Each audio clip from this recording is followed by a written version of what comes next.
they're still worth watching. Plagued by production woes and a whitewashing controversy, The Lone Ranger was in trouble from day one. And granted, Gore Verbinski's film is a mess, but in a way, that's what makes it so fascinating. There are so many ideas at play here, from the exploitation of Chinese laborers and the genocide of Native Americans to the takeover of American politics by corrupt corporations. The cinematography is sweeping and beautiful, and some of the sets feel like they were taken from a Baz Luhrmann movie. While the decision to cast Johnny Depp as Tonto may have been culturally insensitive, he is actually hilarious, and he has real chemistry with the charming Armie Hammer. If you could just point us in the right direction, we'll take it from here. What's that? Nothing! While it's no Pirates of the Caribbean, The Lone Ranger doesn't deserve its bad reputation and proves even the messiest movies have a silver lining. Set in the Amazon jungle, Anaconda is a big, dumb monster flick that traffics in B-movie scares, and we mean that in the best possible way. It follows a group of documentary filmmakers led by Jennifer Lopez who run into the world's biggest and hungriest snake. The creature yanks its victims underwater, snatches them out of the air, and never seems to get its fill of human flesh. And while it's occasionally done with silly CG, there's also a fantastic animatronic snake that looks like it escaped from an evil rainforest cafe. But the serpent isn't even the highlight of the movie. The real draw is Jon Voight as a smarmy poacher with an untraceable accent. He leers and sneers every second he's on camera, all the while plotting ways to catch the killer reptile, even if that means using human bait. You should just ignore the cynical critics who panned Anaconda because they're just trying to squeeze all the fun out of cinema.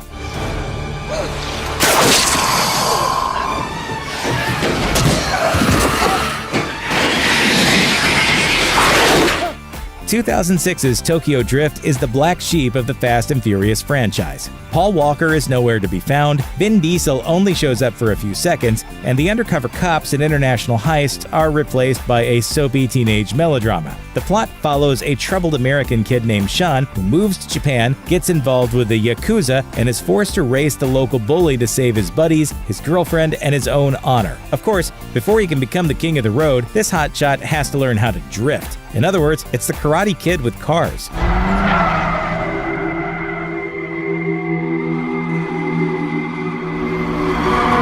Watching these hot rods drift their way down mountain roads is pretty impressive and even kind of beautiful. On top of all that, Tokyo Drift introduces some key players to the F&F franchise: actor Sung Kang, director Justin Lin, and writer Chris Morgan. These guys would be instrumental in shaping the series going forward. But even as its own movie, Tokyo Drift is a slick-looking film with fun race sequences and characters we care about.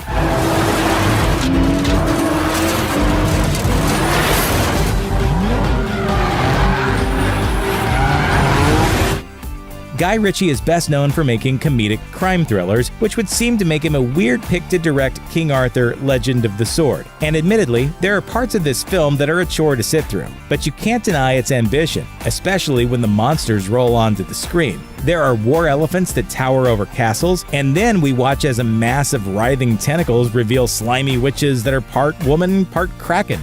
We kept our side of the covenant. It was you who lost the boy and the sword. Have I not sacrificed enough? But there's more going on here than just high fantasy. Ritchie brings his trademark humor to the film, and almost every character acts like a Cockney criminal, making King Arthur: Legend of the Sword a wonderfully weird way to spend a Saturday afternoon. Now tell me a story about a girl called Lucy, a Viking called Greybeard, and some rebel graffiti dirty in these walls. Are you writing a book? Critics hated Bright. In fact, they loathed it. And you know what? It's totally understandable. Bright has a lot of problems, from its lazy world building and sloppy screenplay to its awkward handling of racial issues. But while it doesn't live up to its potential, it's nevertheless filled with striking images, like a centaur cop and a dragon flying over Los Angeles. And while the story mechanics and character arcs are messy, David Ayer knows how to direct an action scene. The gas station shootout is a highlight, and the moment when Will Smith saves his orc partner from a gang of murderous cops is wonderfully done. But the best thing about Bright has got to be Joel Edgerton, who plays the first orc ever hired to work for the LAPD. He wonderfully conveys pain underneath all his prosthetics, and you should check out Bright for his performance alone. He fulfilled a great prophecy, Lord. I think we might be in a prophecy. Universal Studios has been trying to create a monstrous cinematic universe for quite some time. Before The Mummy completely unraveled in 2017, the studio was hoping to get its dark universe going with Dracula Untold in 2014. Unfortunately, lousy box office numbers and a poor tomato meter forced the studio to stake this film in the heart. But while it's not a great movie by any stretch of the imagination, Dracula Untold is wonderfully dumb fun. It's basically a vampire movie meets a superhero flick.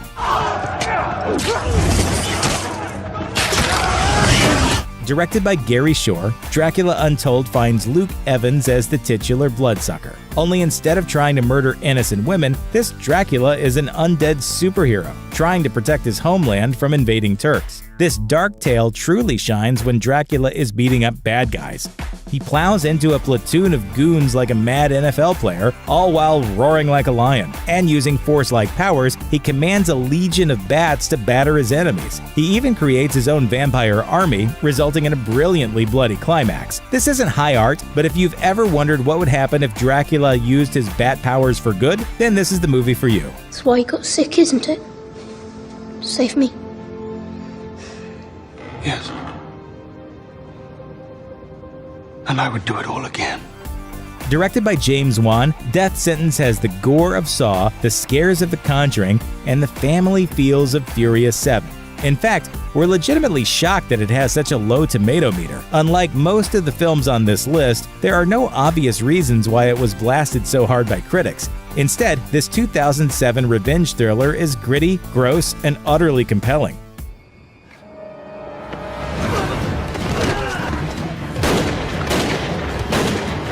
With its opening montage of home video footage, we're rooting for Nick Hume from frame one. He's a good dad and a loving husband, so naturally, he's devastated when his oldest son is murdered by a machete-wielding gangster. When Nick realizes the legal system is going to let the killer off easy, he takes justice into his own hands. But what starts off as a simple act of revenge spirals into full-on war when the criminal's brother comes back for blood. Kevin Bacon is the key to the movie's success. He's not some Charles Bronson supervigilante. He's a real human being struggling with guilt and grief. He barely knows how to use a gun, and he breaks down into tears after murdering his son's killer. You really feel the love this guy has for his family and his hatred for the thugs who've threatened his home. In addition to Bacon, there's John Goodman as an F-bomb dropping force of nature who sells Nick his cache of weapons in the best gun buying scene since Taxi Driver.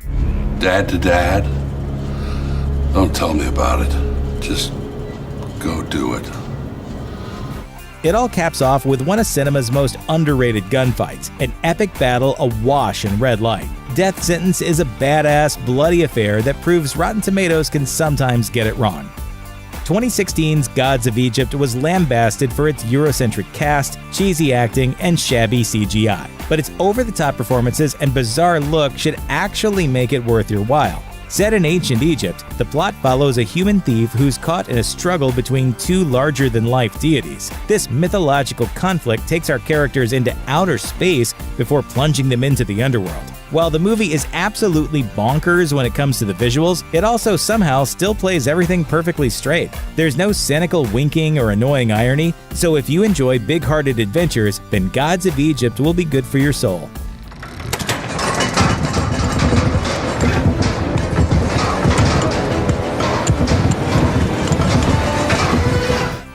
It's easy to see why Hansel and Gretel: Witch Hunters has such a low tomato meter. It's mostly because of Hansel and Gretel. They don't have character arcs, their dialogue is flat, and there's nothing distinguishing them from one another besides the fact that one is played by Jeremy Renner and the other by Gemma Arterton.